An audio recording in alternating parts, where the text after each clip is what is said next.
according to the mythology, the very inhibitions of the structure of the universe was started from this place.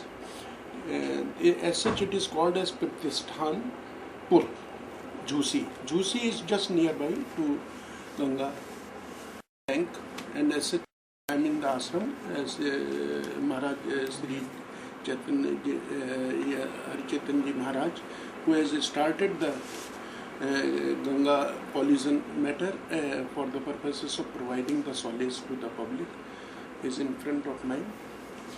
महाराज जी, आपका जो यहाँ पर ये गंगा जी के किनारे जो ये जूसी एक जगह, इस प्रतिष्ठानपुर का जो शाब्दिक संकेत है, इसका क्या अर्थ निकलता है कि किस तरह से ब्रह्मा जी का उन्होंने पृथ्वी की जो संरचना की,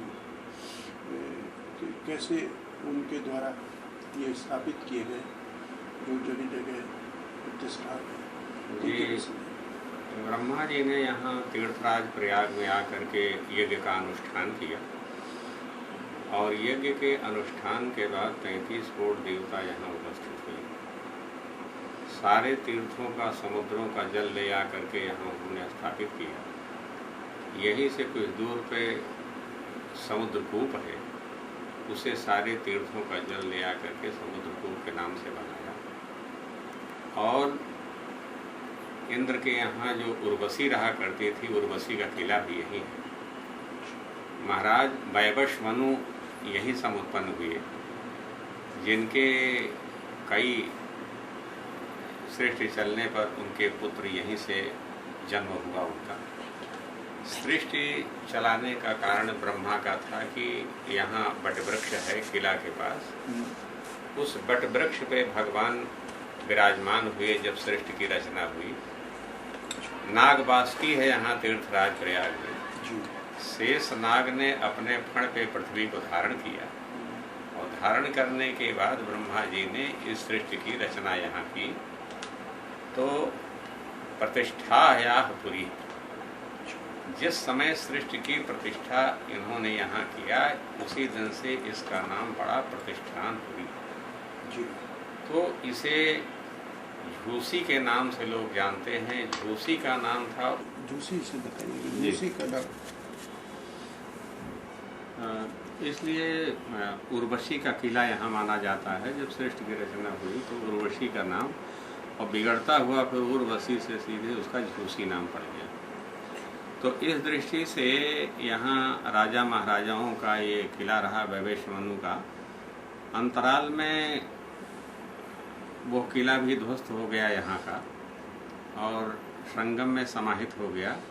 खाली स्मृतियाँ बनी रहीं, बाकी तो कुछ नहीं है। धीरे धीरे गंगा जी का स्रोत जो है वो कम होता गया, और गंगा जी यहाँ प्रतिष्ठानपुर में 12 महीने रहा करती थी।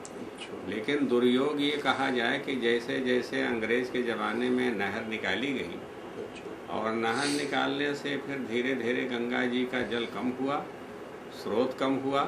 धारा भी यहाँ कुछ त्रिकोणात्मक है, और इस त्रिकोणात्मक से गंगा जी को ऐसा लगता है कि कभी वो स्थिरता प्राप्त नहीं कर पाती हैं, अस्थिर रूप में यहाँ रहा करती हैं। जैसे जैसे धारा की गति बनती है वैसे वैसे मुड़ जाती हैं।